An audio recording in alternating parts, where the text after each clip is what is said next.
The Democracy Forum brings you another not-to-be-missed webinar, The Future of EU-Asian Trade in Light of US Tariffs. Punishing tariffs recently imposed by the US administration have caused shockwaves for international trade, leading to realignments by America's global trading partners. One significant result is that commercial relations between the European Union and Asian economies are undergoing a sea change. As America leans ever closer to protectionism, how might the EU and Asia cultivate new alliances to lessen the impact of US trade policy? What might tariffs mean for the future of EU-Asian trade, and what are the key challenges and opportunities ahead? To learn more about the repercussions of Trump's tariffs for the EU and Asia, tune into our live debate, bringing your questions and comments for our expert panel.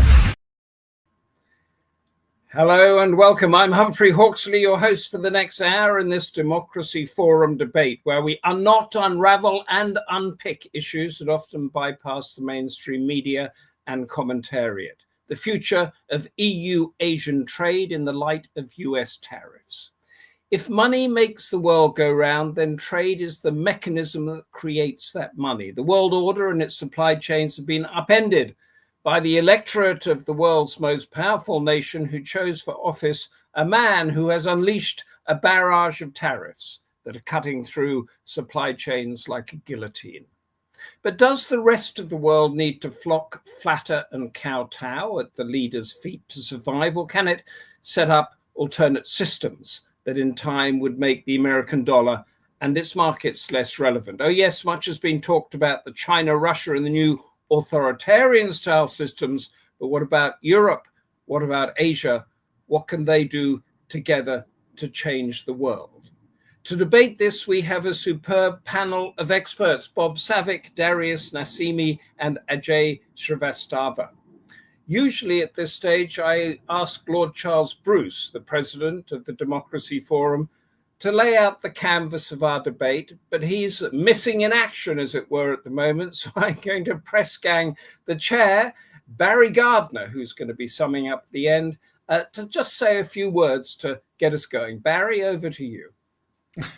Okay, Humphrey, thank you very much for the extraordinary long notice that you've given me to do this. Look, let's start off with some statistics. Asia accounted for 28% of EU goods exports in 2024. That was compared with 33% for non-EU European countries and 21% for the US. So within Asia, major EU export markets for goods include China, that's about 8.3%, Japan, South Korea, India, Singapore, Taiwan. And the EU has already got a number of free trade agreements in force with Asian countries. These include Japan, Singapore, South Korea, and Vietnam. And of course, others are being negotiated with India, Indonesia, Malaysia, and the Philippines. Now, earlier in the year, there had been suggestions that President Trump's policies might mean more cooperation between the EU and China. But those relations have obviously come under strain. And at the meeting between the European Commission President, Ursula von der Leyen, I think she told the Chinese president that EU-China relations were at an inflection point. So there are real tensions over trade and China's support for Russia, trade tensions about the imbalance in trade between EU and China, the large surplus that China has. China's export controls on critical minerals is another area that the EU is concerned about.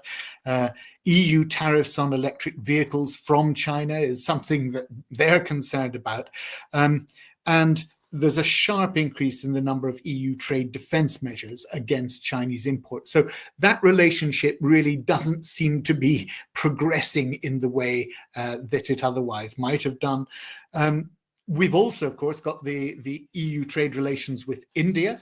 And goodness knows, I think they started the negotiation on the bilateral FTA 3 years ago now, in 2022.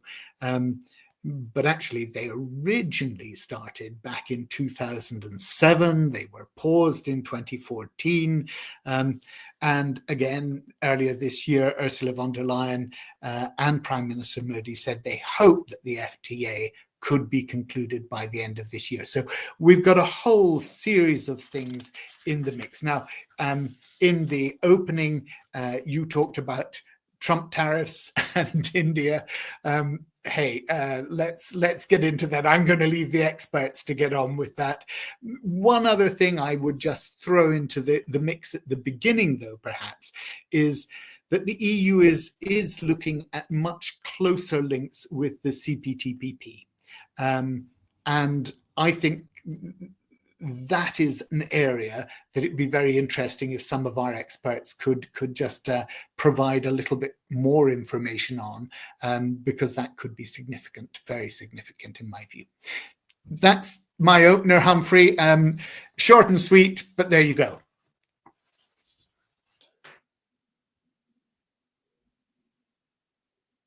Whilst we fix this technical issue, is anybody hearing me? I can hear you. I can hear you, Humphrey. Thank you, Bob. Let us continue then. If we are, it seemed to fall out for a bit. And did you hear me throughout my introduction there, Bob? No, you were on, it seemed to indicate that you were on mute. Right. Okay. Let us pick up from after Barry went. I do apologize that to all our audience.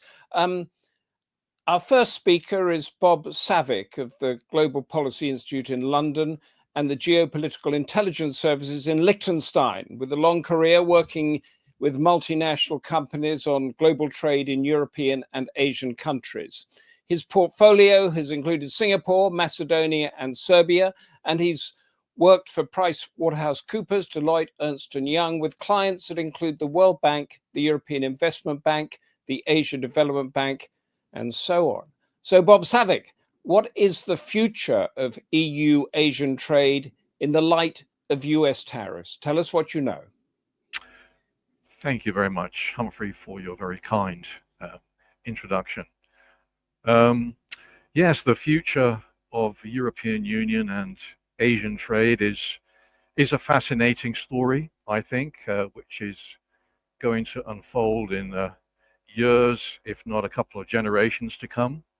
I think we're likely to see both bold steps forward and unfortunately some negative steps back. I think shortly following the US reciprocal tariffs back in April on so-called Liberation Day, the European Union, I believe, looked very much favorably at Asia in relation to its future trade prospects. Several major EU and Asian government summits were held and are still to be held. One of those, of course, was the EU-China summit that was held in July between Ursula von der Leyen and Antonio Costa of the European Council, alongside China's President Xi Jinping and its Prime Minister Li Qiang. And from all accounts, the discussions were very positive, including discussions in relation to more sensitive matters such as human rights, Xinjiang and Hong Kong, amongst others, as well as trade issues in relation to the EU's lack of market access to the Chinese economy, in particular areas such as digital services, healthcare, the financial industry, and several others. And I believe that headway was made in numerous areas in each of these.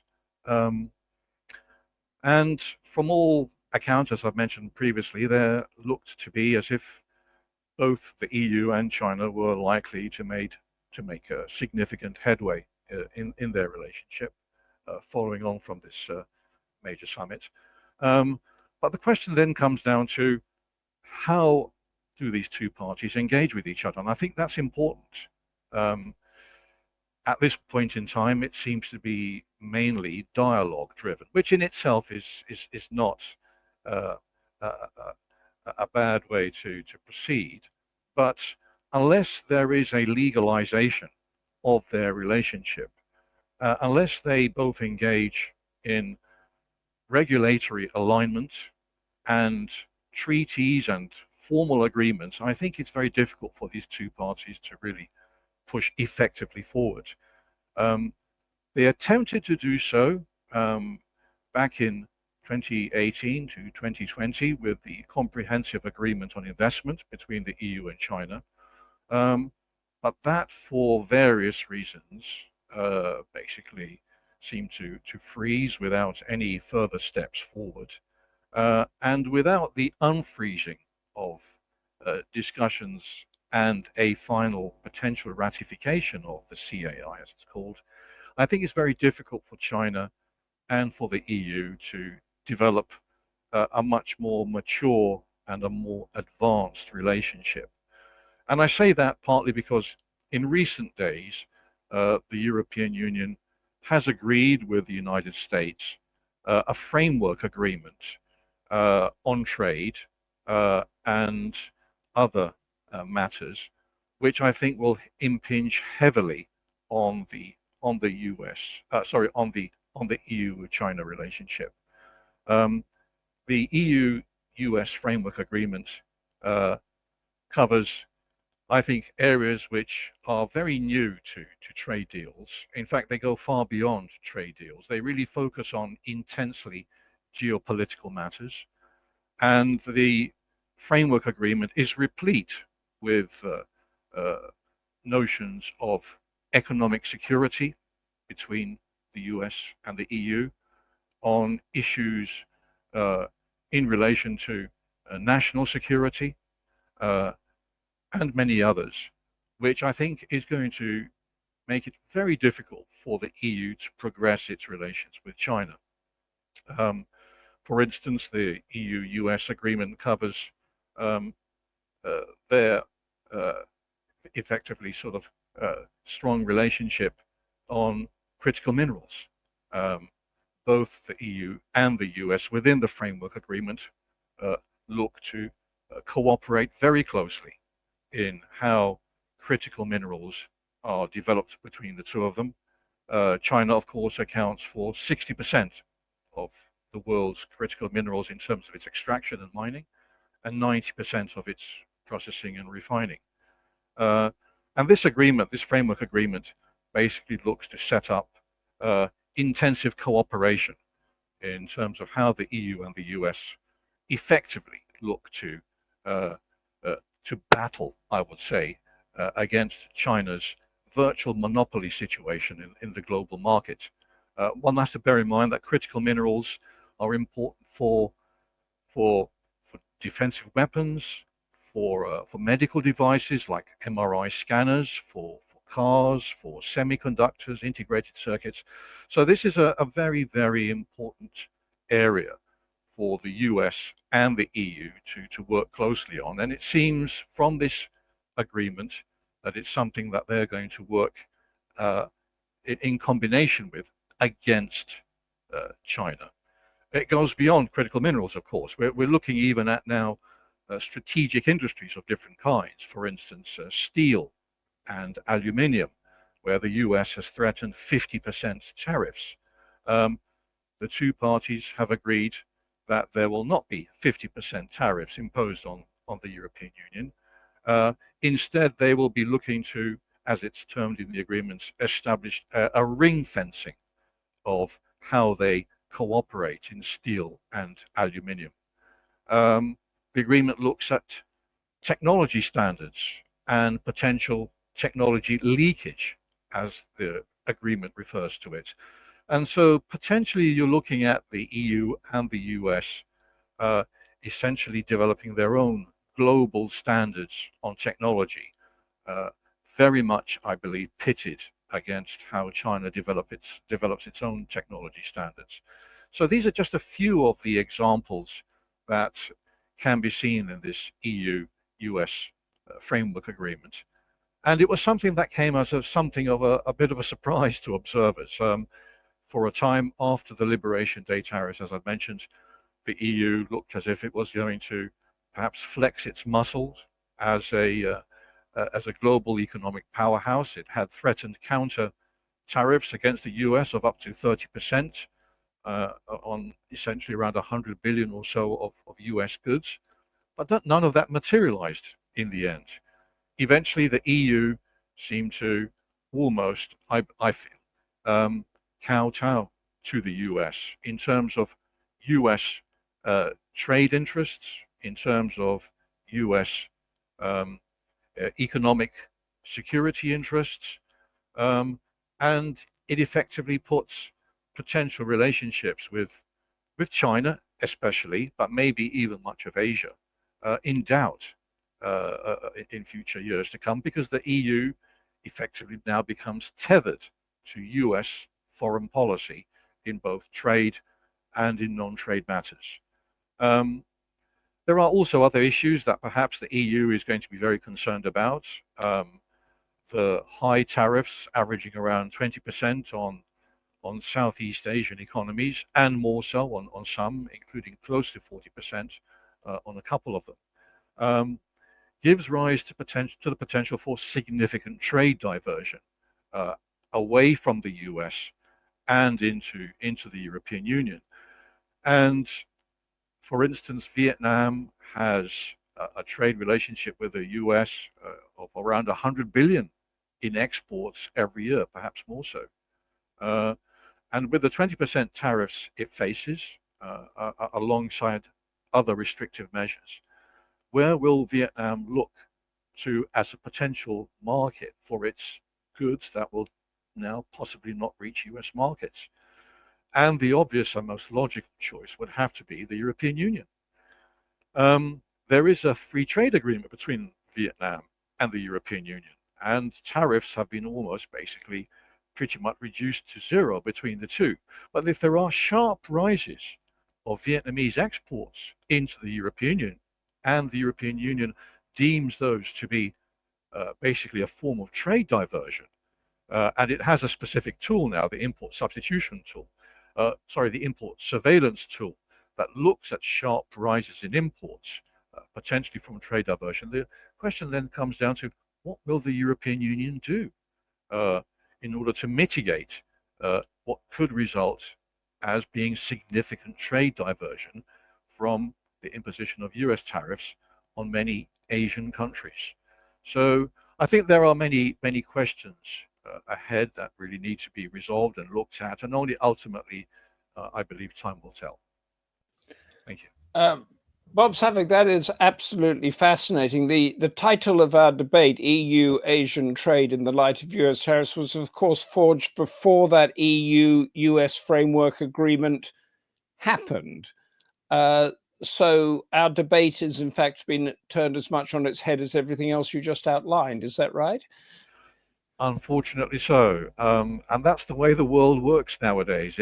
News travels fast and policy changes very quickly.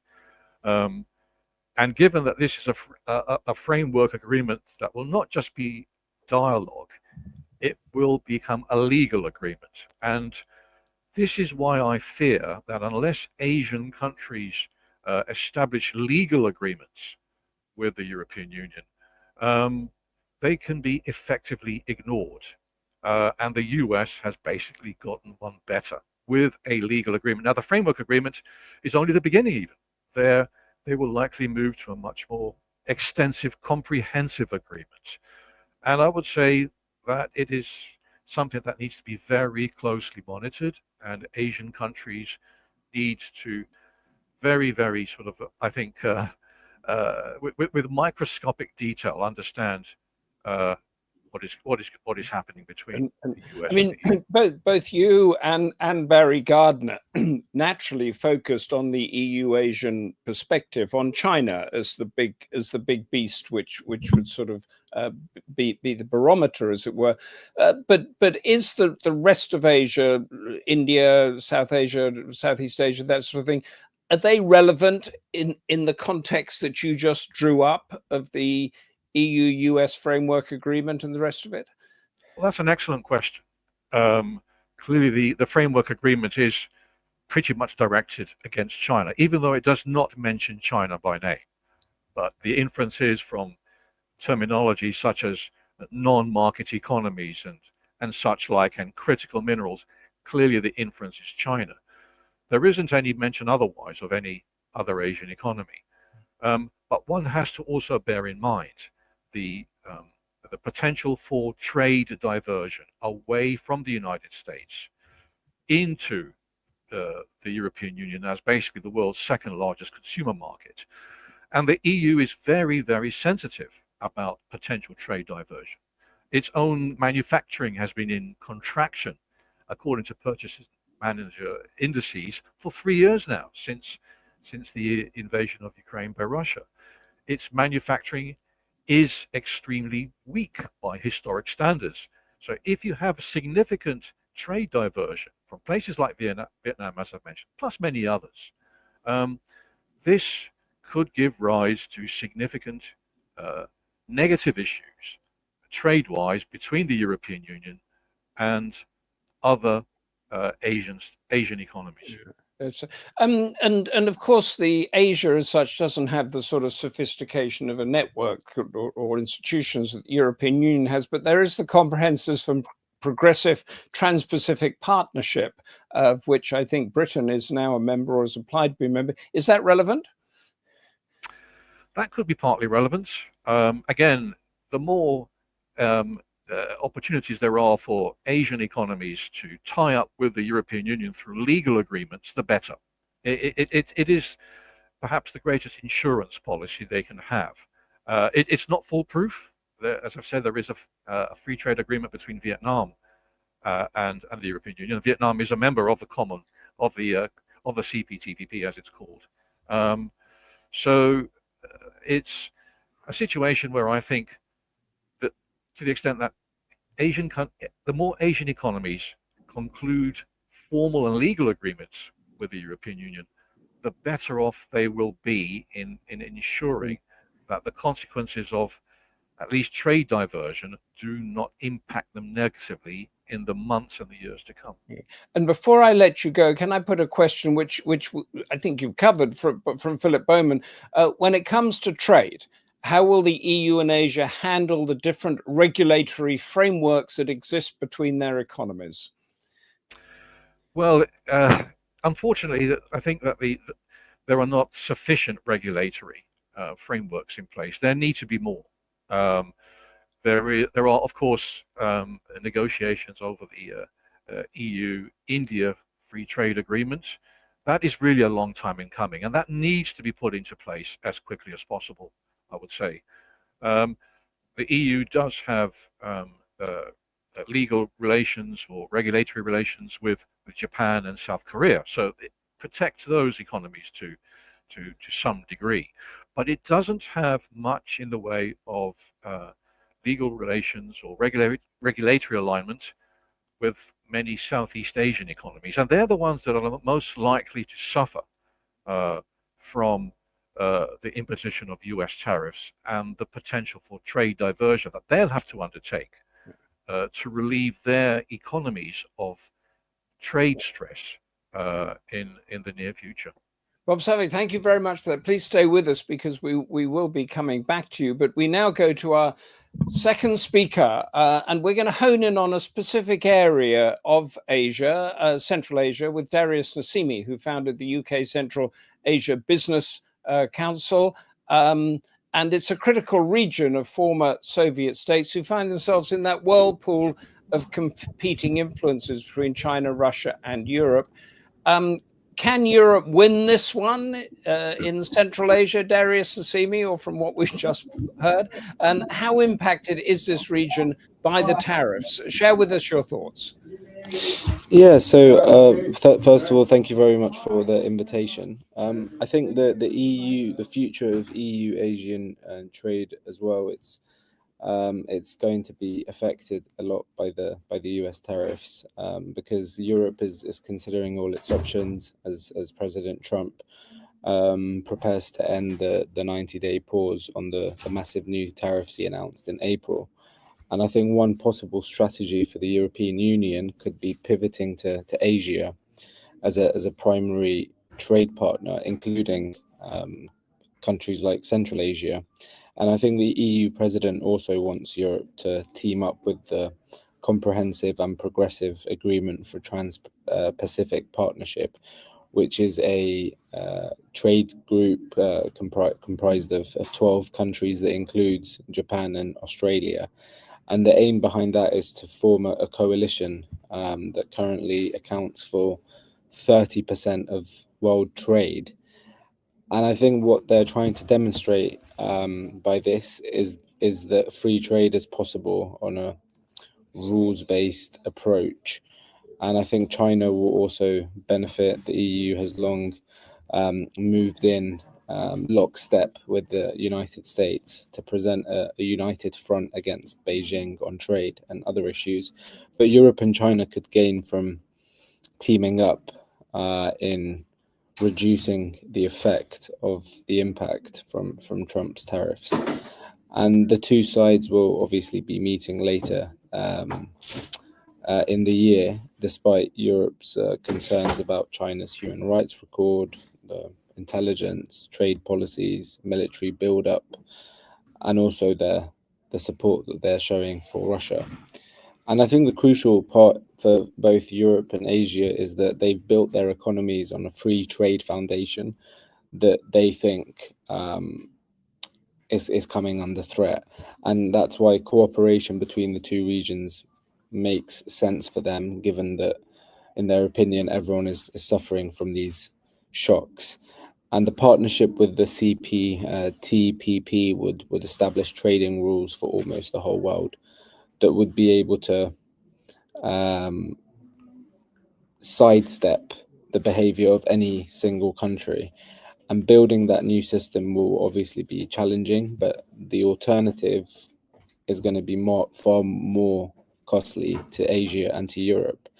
And there have been years of efforts to jumpstart Euro-Asian economic partnerships, but a lot of those efforts have been stalled. But I think what Trump has done recently is going to mean that the partnership is among the shrinking number of options to buffer both regional economies from Trump's trade wars. And it's not that the US is not the problem. That China's economy is also not in great shape, and it can't absorb the exports that its Asian neighbors were previously shipping to America. And so I think it creates a unique opportunity for European and Asian countries to get deals done. But coming from the focusing back on Central Asia, I think Central Asia, is already a place where there is lots of US trade and business happening in countries like Tajikistan, Uzbekistan, Kazakhstan. There are some EU companies, but I think the US and China are both the key players when it comes to imports and infrastructural development. So we really have to wait and see what role the EU is going to play in that part of the world, and what EU will do differently in the coming months. As you know, the factories in India have also been hit hard by Trump's tariffs, and the recent news stories about India buying Russian oil. So I think all of these when you look at this from in a comprehensive way, it's really going to be interesting to see how the EU and Asian countries will work together to try and reduce the effect of the US tariffs. Thank you very much for that. Can you just, getting back to Central Asia for a second, does it have any, because Bob Savic was talking, brilliantly bringing up this point about more regulatory frameworks are needed for this. Does Central Asia have a sort of regional grouping that negotiates on its behalf? Is it got the potential to become, an economic powerhouse, like say Southeast Asia did in the 1990s? Give us a little bit more on that. Well, I mean, there are, you've got the Shanghai Cooperation Organization, but that doesn't really include a lot of the. That's Chinese-led, though, isn't it? Or Chinese-Russian-led? It is, yeah. And that's not really a Central Asia. I mean, Kazakhstan, Kyrgyzstan, Tajikistan, and Uzbekistan are member states of that. But then there are disagreements as well. But so there's no ASEAN or SAARC or EU type of or Mercosur type of element in Central Asia. No, I don't think there's any specifically for Central Asia. Just the five Central Asian. Although they did set up the Central Asia Regional Economic Cooperation Program, which was a partnership led by the Asian Development Bank and the Economic Cooperation Organization. But what tends to happen is that the members, it's never just been the 5 Central Asian countries. China always is involved in that, and Pakistan also plays a role, and so does Iran. So Central Asia is kind of engulfed by its neighbors. So when you say engulfed, though, back to Bob Savic's point again, is this more geopolitics? This is a geopolitical world we're living in now, not a trade and economic world. Well, I think the two are closely interconnected, especially when it comes to China's One Belt, One Road initiative, which looks at trade routes and but then geopolitics also plays an important role because different countries are placed in different places, and countries like Afghanistan, double landlocked. There's no access to seaports, and that makes trade difficult as well, and borders and boundaries and disputes between countries, which is another problem in Central Asia in terms of territorial boundaries. I think that's where both of them come together. But in Central Asia, I think there's a lot of geopolitics. Yeah. So just to before I let you go, the title of our debate: the future of EU Asian trade in the light of US tariffs. Is it a positive or a negative? For Central Asia? No, just for generally EU Asia trade. Is it going to go up or down? I think it's going to go up. Okay. Thank you, Darius. Stay with us. And we are now going to the big beast of Asia, one of the big beasts of Asia, India, with Ajay Srivastava, founder of the Global Trade Research Initiative. And he has a career of experience in negotiating trade deals. And he's skilled, thank goodness, at explaining complex issues in a layman's language. The UK-India trade deal, the US-China and supply chains. Should Apple scale up in India or America? All of these issues we are coming here for. So, Ajay Srivastava, can you help us nail down the future of EU-Asian trade? Will it make a difference? The floor is yours. Thanks, Humphrey. So I think because of Mr. Trump, EU and Asia, they will start looking at each other more intently with more interest. And 2-3 things they come to my mind. First, the high tariffs in the US, base tariff is more than 15% now. That will reduce demand of the goods in the US. People who were buying, say, 20 shirts every year, they will start buying 10 shirts per year. If you wanted steel for making a bridge, you will like to delay the investment. So there will be delay in the demand. The lower demand will be coming from the US side. That means the factories in Europe and Asia, which keep on producing goods, they don't have the US as big as the market. So they will look at each other for disposing those things. So EU will be looking more intently at the Asian market, and same Asian market will be looking at the EU. But what will happen?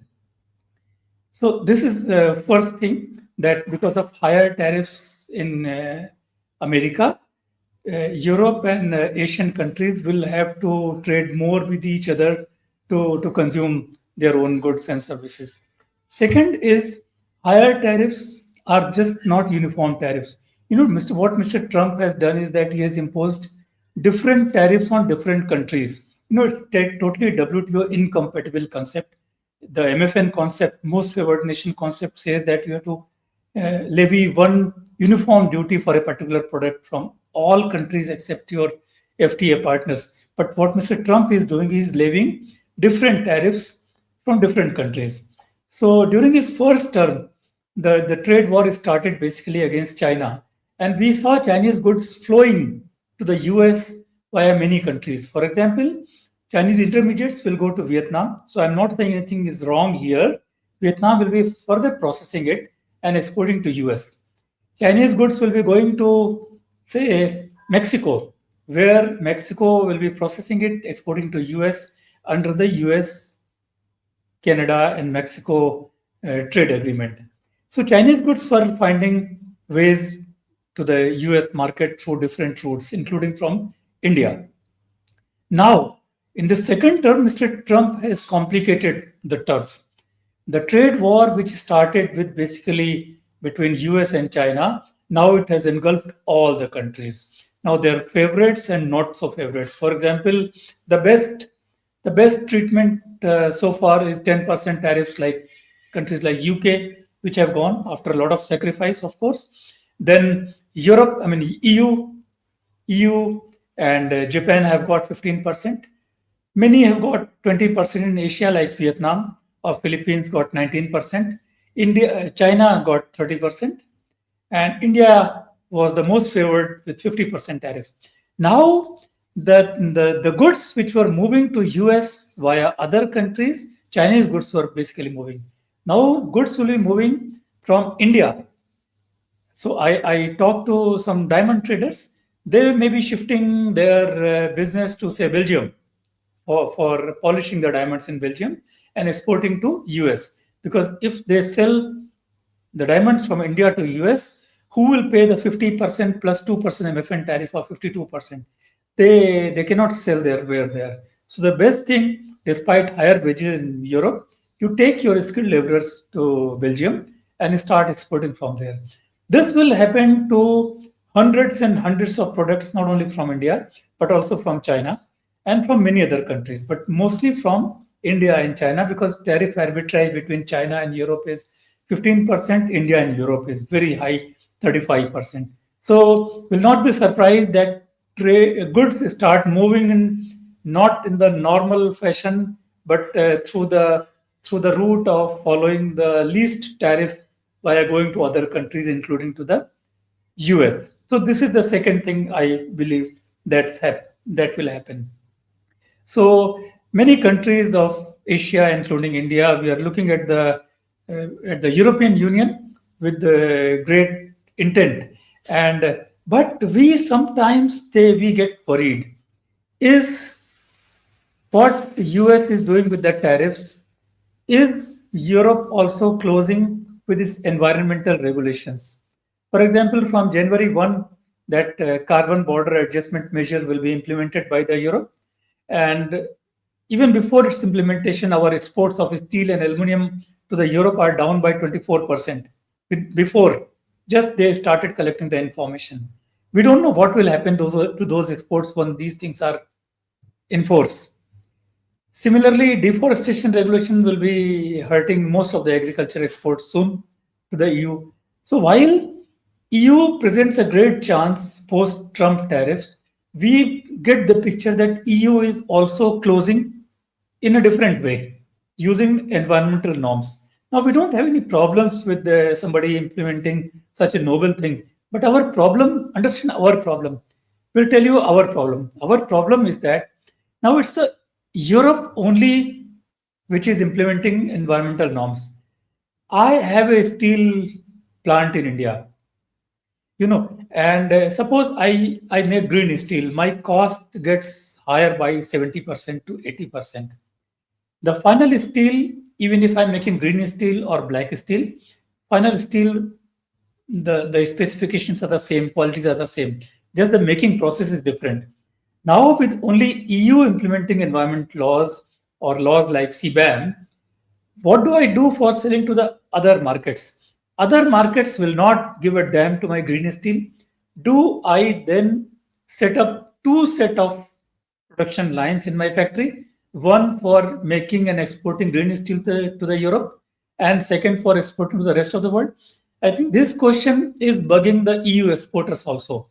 If they are making green steels, what they are going to do with their export? Their export market will become zero, nothing more. So these are the specific things we have to address. And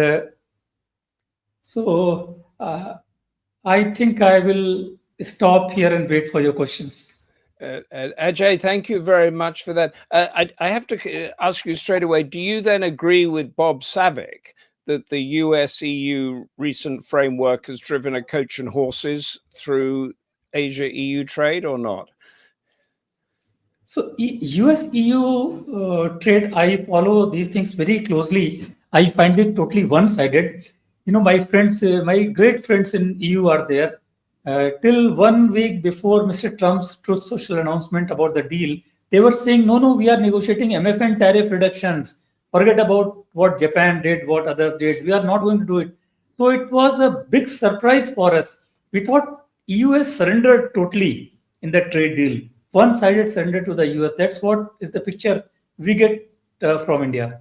They still charging 15% tariff on you, and you committed to invest so much in with the US. And not only that, 1 week before the deal, you issued that 18 sanctions against the Russia, wherein you said you will be buying cheaper Russian oil and all those things. But suddenly you took a somersault, and EU says that no, we'll be buying everything from US. No more oil or energy from Russia. We don't know whether US has the capacity to supply all these things. So we are still studying the situation. Everything, at least I'm not clear. And just generally, on Bob's, again, the geopolitical point, that everything is now geopolitical. What is the view in India generally on this, if it's not just about the trade and the deals there, of how close it should or should not be to the EU or to the US or the China issue? Just encapsulate that for us. So India would love to have a great free trade agreement at the soonest possible time with the Europe. Of course, as it was mentioned that we are negotiating on and off since 2007, and we broke many times. But this time, I hear from my friends in the government that they're serious, and a lot of progress is there on many issues which were stuck for years, and we may hope to have an agreement soon. So there is a lot of positivity about this. Only elephant in the room will be this CBAM. What to do with the CBAM? I mean, if FTA happens, EU goods will be entering India at zero tariffs, but Indian steel and aluminum will still be charged CBAM tariffs. So that's a small bug. I hope both the sides will solve it somehow. Generally speaking, though, you are upbeat, as Darius was, that the US tariffs are creating an opportunity that could increase the trade between Asia and the EU. That's right, Humphrey. I think post-Trump tariff, I'm very upbeat that both Europe and Asian trade will increase in number and values. I'd like to put to you, and then go back around the panel, a couple of questions from the audience. Vinay Gulati asked, what might be the most vulnerable sectors in these latest trade barriers? Could you just name the sectors that we need to watch out for? For India, always we have same sectors like core agriculture sector, like grains, wheat and rice, because it's a livelihood for 700 million people of India. It's not a trade issue for us, so we don't want to open that. Some of the dairy items, they're also no for us. Okay, so these are very, very critical and yes. vital. Darius, in your view, what are the most vulnerable sectors? Well, I think it's quite similar to South Asia as well, given that Central Asia is a highly agricultural dominated economy. But then I think also there's things like manufacturing sectors which are growing, and also the tourism, IT, and the energy sector, oil, gas, and coal, as well as hydropower. Right. Okay. That's and I'd like to put that back with Bob Savic, and also add another one into it. Given what you said in your first thing from Peter Cornish, are U.S. tariffs on various products which have been brought in by other U.S. administrations, not only Trump, justified in any way, e.g., for national security, protection of jobs, etc.? I'm thinking there particularly about the critical minerals you mentioned. What are the most vulnerable sectors? And if you could address that, Bob. Well, I think the US has pretty much identified what it believes are the most vulnerable sectors for its own national interests and national security. And those are semiconductors, pharmaceuticals, cars and car parts, and lumber from an American perspective. And the other major one is steel and aluminium. And each of these sectors are subject to much, much higher tariffs than the baseline tariffs apply to some countries like 10% and to others 15%. They're more subject perhaps to 30% or 50% tariffs. And the United States sees these sectors as critical sectors for its economy going forward. And so to me, these particular industries are likely to be the ones to be the most protected. And in the EU-US framework agreement, the EU seems to agree with that. So again, my sort of feeling reading this agreement is that the EU is ever more closely following US foreign policy and national interests. And indeed, in that agreement, I just want to add, both parties talk of re-industrialization. And I've never heard that term used in official documents by the EU so far. And so are your fellow panelists too optimistic in your view on the increase of trade between the EU and Asia, Bob?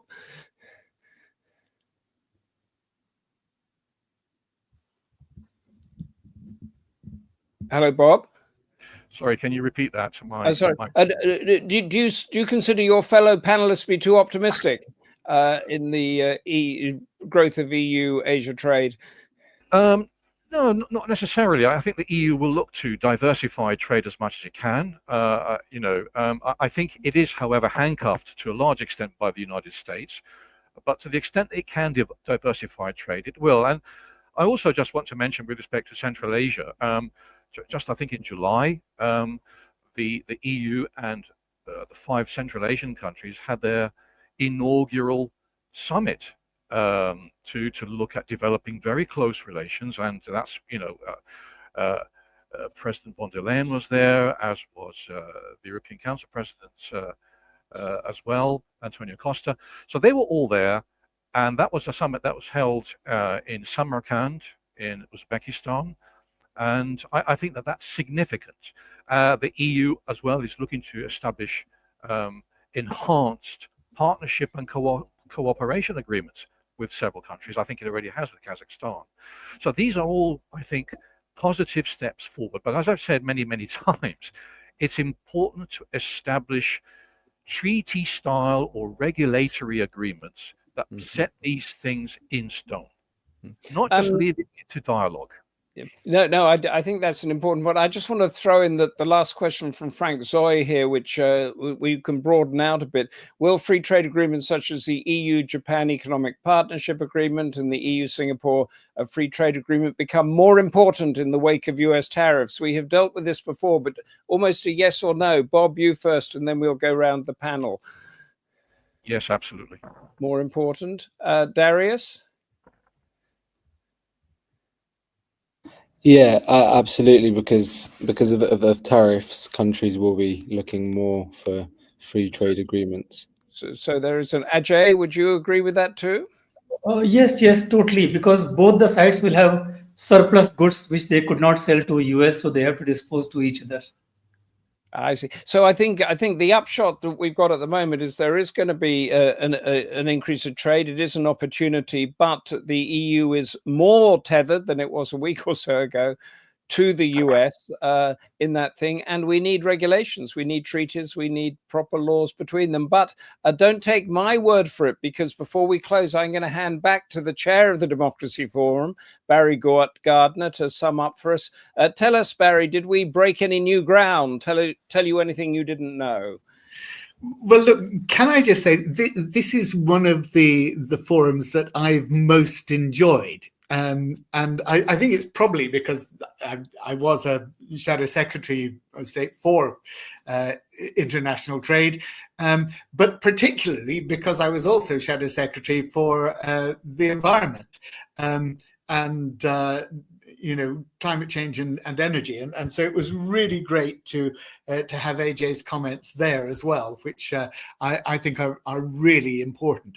But let me try and sort of recap over the past 50 or so minutes and pick up about what Bob was saying. Okay, he set out that there was, he thought, a rocky road ahead. He spoke about the EU-China summit this year, identified certain sectors, digital and healthcare, but said, look, headway was being made. But he really honed in on this: dialogue is not enough. We need a legal framework. We need regulatory alignment. If you're going to be serious about an FTA, regulatory alignment is really important. Understanding what you allow into your country from theirs and vice versa. If you don't have that regulatory alignment, it becomes much more difficult. Look at what the UK has experienced with the EU after Brexit, the chaos at the beginning across the channel, because we now had to put in place all the checks and balances, even though we knew that actually we had regulatory alignment, but we hadn't agreed upon it. Now, he said the EU now have a framework agreement with the US, and here he's sort of focused on the big stomping boot that has come into this debate since you announced it in the first place. That framework agreement with the US, and he said, look, that could just completely scupper closer EU links with China in terms of trade talks. And he focused, as I mentioned at the beginning, about critical minerals. Let's face it, China has 60% of the critical minerals of the world.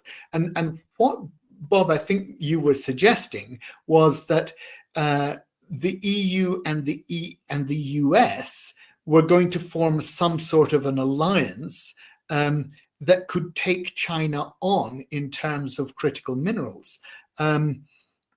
That's an interesting concept, but I don't know how quite they go about doing it, because China has got the majority of the market here. But again, it certainly is a battle that is going to be played out for the sort of security issues that we talked about at the end of the dialogue. But he also spoke about steel and aluminium cooperation being ring-fenced, standards and technical standards between the US and the EU, again, trying to sort of forestall those EU-China relations. But, I think it raises a really interesting question. If Bob's right, and he may well be on this, that is a closer relationship between the US and the EU, really to isolate China, then the question's this: if the US is a waning power and China is a rising power, is it smart to tether yourself to the one that's on the wane? And I just throw that out there because, these are the decisions that the European Commission are really going to have to take that will determine the future direction. he spoke about Vietnam after Trump, tariffs sending more goods to the EU, and again, the sort of problem of trade diversion. Really good to be talking about trade diversion. And Humphrey, you asked about the CPTPP and the EU. And of course, Darius raised this as a central plank in which there could be greater Asian cooperation with the EU. I think he thought that was a very positive way in which there could be further cooperation. And he made the absolutely spot on point that together, the CPTPP and the EU account for 30% of global GDP. Now, what we know is that Commissioner Malmström in the EU is actually really keen on doing that deal with the CPTPP. I don't think others in the Commission are, and given AJ's sort of direct line into a few people in Brussels, it'd be very interesting to know what he thinks on that score. Of course, then talked about Russian oil and India. And I think I'm right in saying that it was originally tomorrow that the 50% was due to come into force, the 27th of August. That is, unless it's been postponed yet again, like all the other threats of tariffs have been. I don't know if we're going to get any last-minute dispensations there. Of course, pharmaceuticals and electronics, including Apple, have been cut out of that 50%. They're excluded from that extra tariff. But I think it's interesting because AJ then talked about the importance of this as the US saw it, as being about the Ukraine war and Russia and India supporting Russia's aggression in the Ukraine. And if you look at, I think the stats on oil, in 2021, India's oil imports from Russia were 3%. In 2024, they were between 35 and 40%. And of course, all of that is not being consumed in India. It's being refined and exported out. It seems to me that what people need to be saying a lot more loudly and clearly in American ears is, yeah, but where are they selling it to? Actually, by and large, a lot of that is coming back into the European Union. You know, we talk about these sanctions, but we're not actually implementing them because we are the source, we are the consumer for the diversion that is going on. So I think there, you know, hey, it's politics and it's trade and it's hypocrisy. But I do think we need to look a lot more closely at that. I mean, look at what Germany's been doing in terms of Russian gas. But AJ, I can't tell you how happy I was when you started talking about most favored nation status and that as a concept, and how all these tariffs are a complete violation of the WTO rules, the global order, how, you know, having set different tariffs for different countries for completely arbitrary and different reasons. And I think you used the phrase that what Trump has done is he has taken the initial trade war against China and turned it into a sort of global trade war. And it really has cut up against the whole of the understanding that we had about world trade and what was right and how, all the issues around diversion that flow from that. You know, I suppose it's the first time I've ever been forced to think, AJ, of Donald Trump as being likened to Lord Shiva, the destroyer who then creates a new order out of it. But hey, it may well happen. And again, thrilled that you talked about the CBAM, the carbon border adjustment mechanism that the EU is putting in place. Now, I've long had my issues about CBAM because it seems to me that it's the right thing to do to try and make sure that you move forward environmentally as you outlined. but you do cause these precisely the problems that you identified. And it seems to me that the only way you can justify CBAM and say it's not actually only an environmental, but it's also a protectionist measure, is if you are then using the proceeds of CBAM to enable the countries who are locked into the old fossil fuel technologies, the black steel that you talked of, quite rightly, against the green steel. If you're enabling those countries to leapfrog technologies and to actually adopt renewable technologies and enable them to produce in the same way. So it's something that, in my view, should not be used, as I think many in the EU are doing, as a surreptitious, conveniently green trade barrier, but actually as a way of incentivizing other countries to make the new transition that we want to see. Look, there's so much else we could have talked about. I know we've run out of time. Humphrey, really enjoyed it. One further thing I want to add in, and that is trade gravity. It is important. What do we mean by trade gravity? We do most business with our closest neighbors. It's a fact of life. It's a fact of trade life. And we have to take that into the mix as well. Thanks very much. Really enjoyed the session. Thank you to our speakers. Thank you, Barry. Trade gravity, geopolitics, regulatory frameworks. I'm taking all that away from it. But time's winged chariot does attack, as Barry said. Thank you to our panelists, Bob Savic, Darius Nasimi, and Ajay Srivastava, and to all at the Democracy Forum for putting together such a compelling discussion. Our next one is on September the 10th. The topic is navigating the future of democracy in the age of artificial intelligence and digital governance. That one will be a cracker.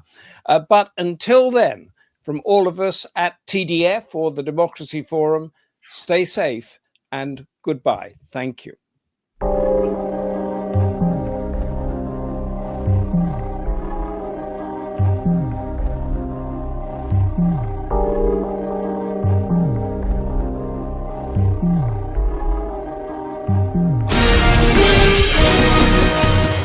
The Democracy Forum is a not-for-profit organisation founded in 2009 under the patronage of Baroness Nicholson of Winterbourne. Its principal goal was to work for the furtherance of democracy, peace and the rule of law in order to counter religious fundamentalism and intolerance in our global communities. In an increasingly fractured world, this goal continues to be the driving force behind all of the Forum's activities. Lord Charles Bruce is the current president of the Forum. Since its inception, the Forum has hosted and co-hosted seminars on a wide variety of topics relating to democracy and human rights across the world. The Democracy Forum encourages academics, students, journalists and other socially and politically conscious people to attend our seminars and to participate in the question and answer session. Details are available on our website, thedemocracyforumlimited.com.